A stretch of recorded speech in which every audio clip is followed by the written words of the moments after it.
Hi, my name is Sanita binti Kamar Bahari and my matrix number is A196193.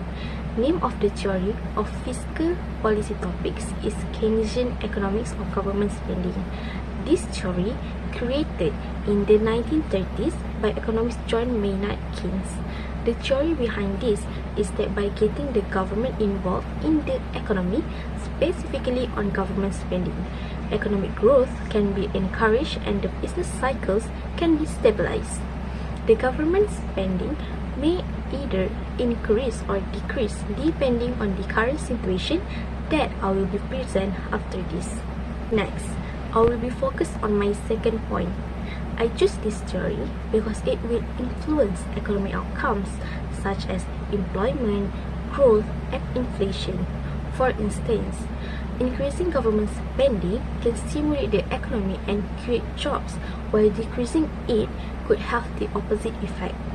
It shows when the government invests in construction projects, it hires workers to build and maintain the new roads, bridges, and buildings. As more individuals are employed and have money to spend, this can aid in lowering unemployment. This theory can be utilized when facing inflation and deflation. It can be used to address inflation by decreased government spending. It can reduce the pressure of price and stabilize the price level. The ability of customers to acquire more products and services may be helped if the problem of inflation were to be resolved. To combat deflation, governments can use expansionary fiscal policy, such as increasing government spending. If deflation pressures are successfully overcome, this could lead to increased consumer spending and job growth, and potentially lower public debt.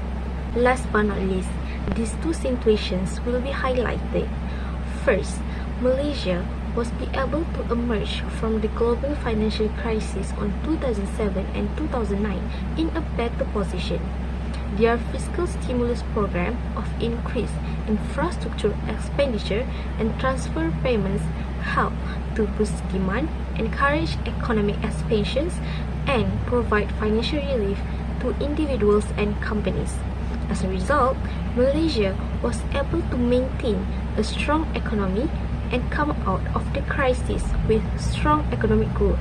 Next, the COVID-19 pandemic has had a major impact on the Malaysian economy.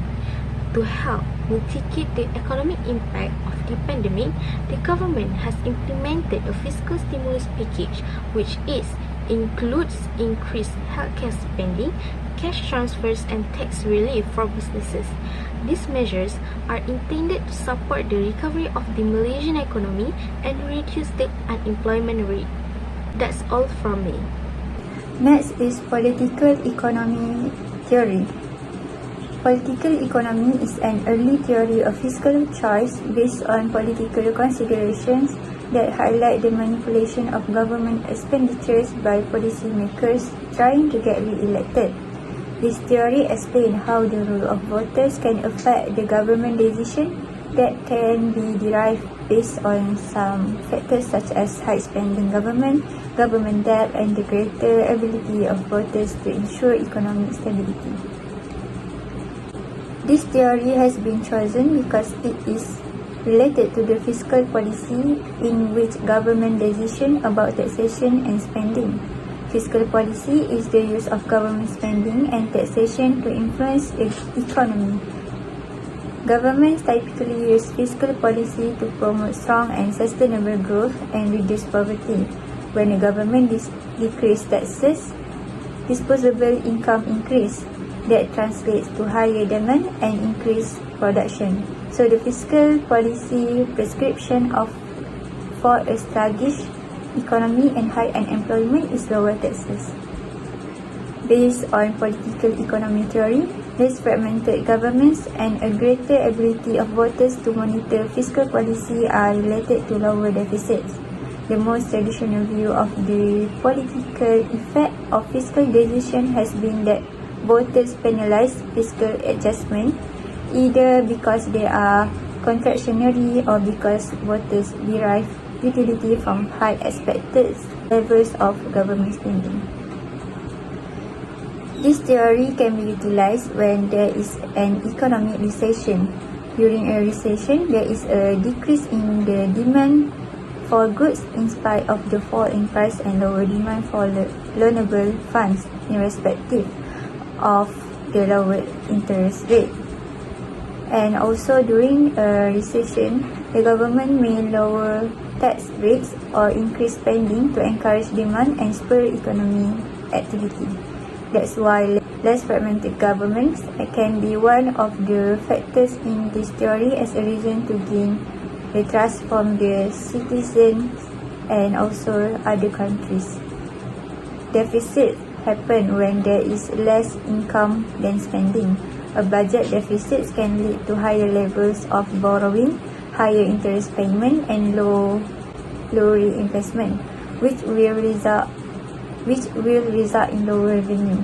So if there is a deficit, the demand for loanable funds will increase because the government gets in line to borrow money just like all of the other borrowers. Deficit decrease the supply of loanable funds, and if too much debt because of deficit spending, the government could raise taxes or even default on its debt.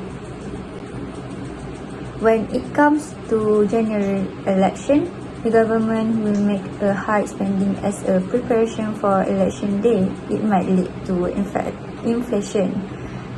General election day had gained the investors' interest to make an investment. Political stability is important to convince the other country and can recover from the inflation. On general election 15, it promotes political stability and restores the domestic economy.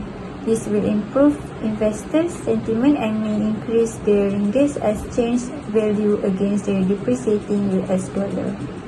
That's all from me. My name is Intan Nur Zuhaira binti Zahari. So my theory is a positive theory of fiscal deficit and government debt.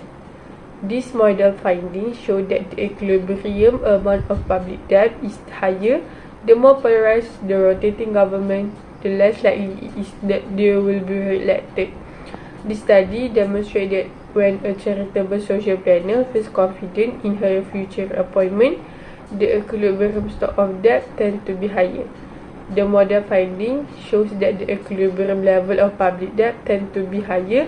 The more polarization that is between alternating government, the greater the likelihood that the current government won't be reappointed, and the greater the likelihood that the government is under pressure to provide at least a minimal level of each type of public good. Next, why I choose this theory? I choose this theory because it was very relatable with today's situation, especially in a politics world. The decision maker is chosen between two candidates and appointed at a regular interval through democratic election. Each party aims to be optimized the utility function of its constituency, which consists of a separate group of customers. Next, the question is when the theory can be utilized. The theory can be used in the United States, where the present administration has expressed somewhat different views regarding the desirable composition of public spending than previous administrations have regarding to the upcoming administration. It is entirely logical for the present administration to incur deficit and amass debt to a significantly greater degree than the preceding administration. The last question is how this theory can relate with a real-world scenario. The theory can relate with a real-world scenario by relating fiscal policy with the policymaker with different preference concerning fiscal policy alternate in office as a result of democratic election. According to this idea, each policymaker can use budget deficit and public debt to influence the fiscal strategy chosen by its successor. Based on this finding, the experiences of various nations can be correlated with variation in the degree of political polarization, political stability, and flexibility of the governmental decision-making process with regard to the public consumption. Hi, my name is Farah Aina binti Muhammad Rafi. ID matrix A192881.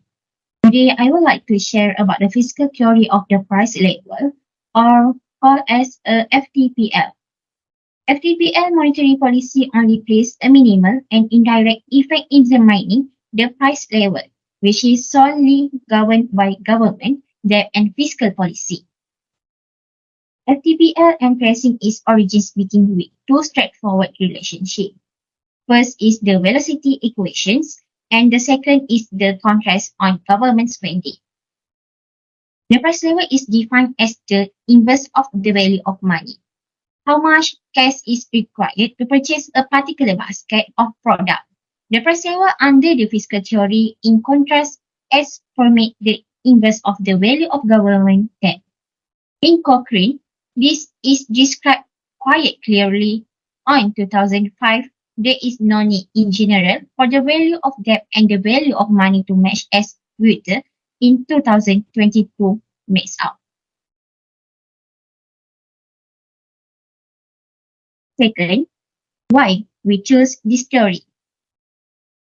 We choose this theory is because we want to know the price are adjusted such that the present value of tax less expenditures match the level of the government debt when individuals do not believe that the government will fully pay off its obligations, inflations occur.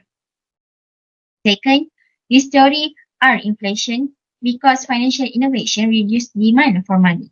Central banks don't actively manage interest rates or control the money supply, undermining traditional ideas, and there are significant debt and deficits problems that limit monetary policy. Then, according to John Cochrane, fiscal theory can be used to analyze history and policy.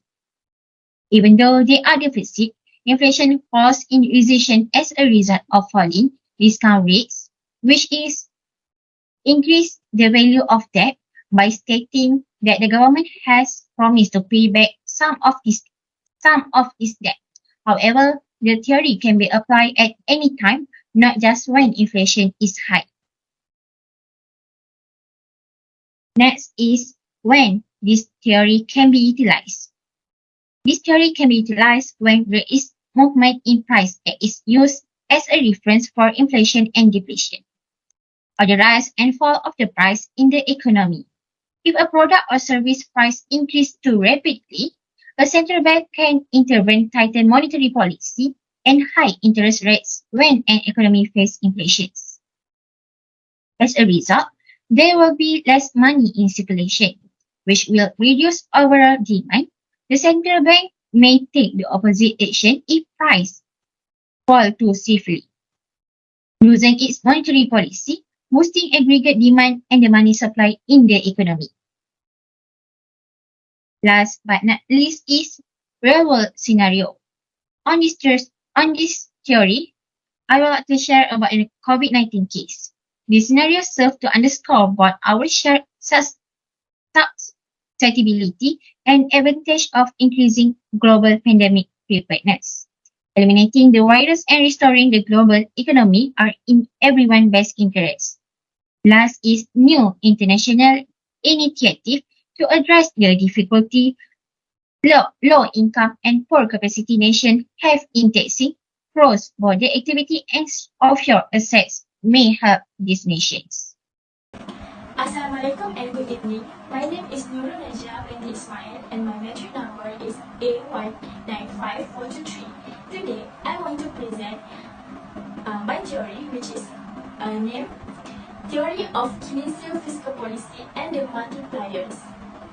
First of all, this theory is started during 1936.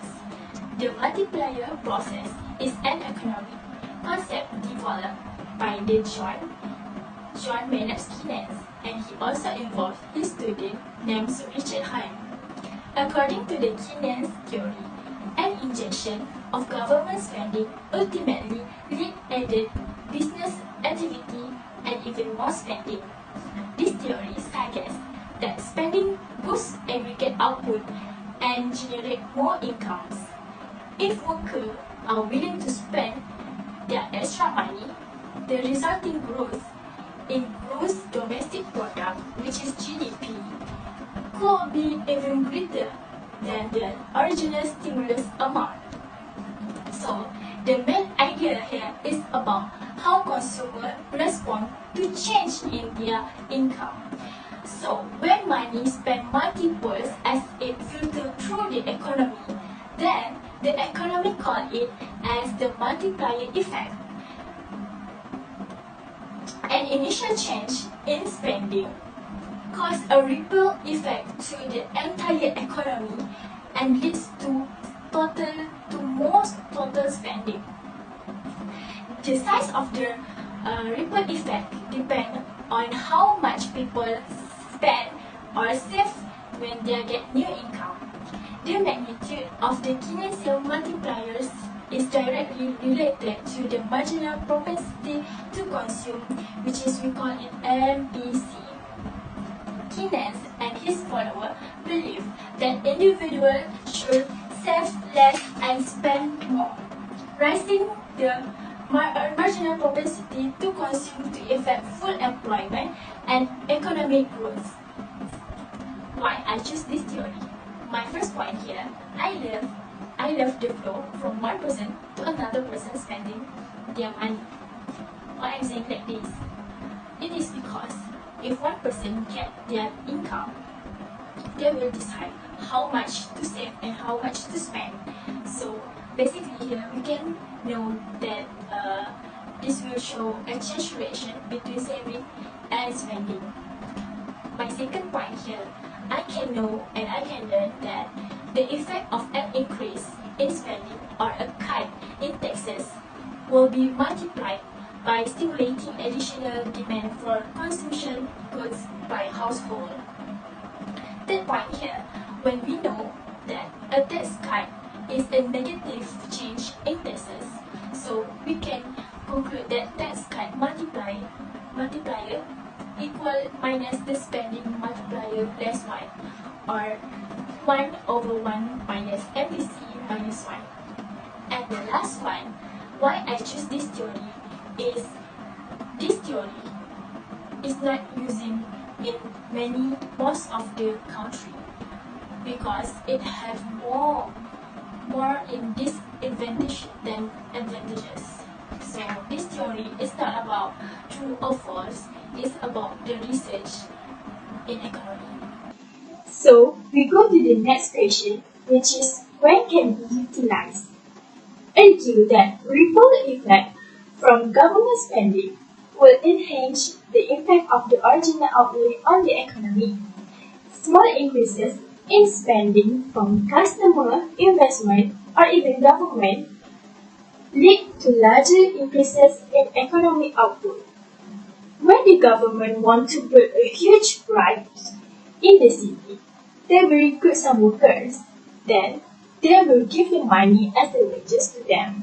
For example, $1,000. Okay, so here, half of it, which is $500, will be saved, and another $500 will be spent on buying something from a seller. Then here, seller will do the same thing, which is they will save $250, while the another $250 will spending on buying some food.